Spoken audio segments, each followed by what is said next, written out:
在家里我一来我就感觉挺好哄的，一个屋里装俩空调。这个是原先店里的。这个是原先的。原先的，然后它不好用。也不好用了。我也不好用，然后我也没给动。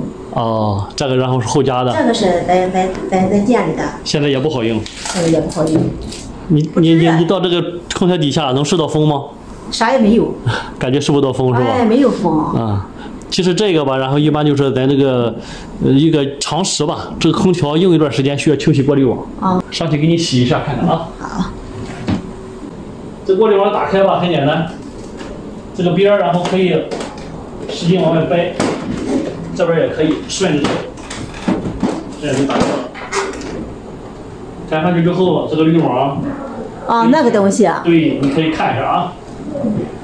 哇塞！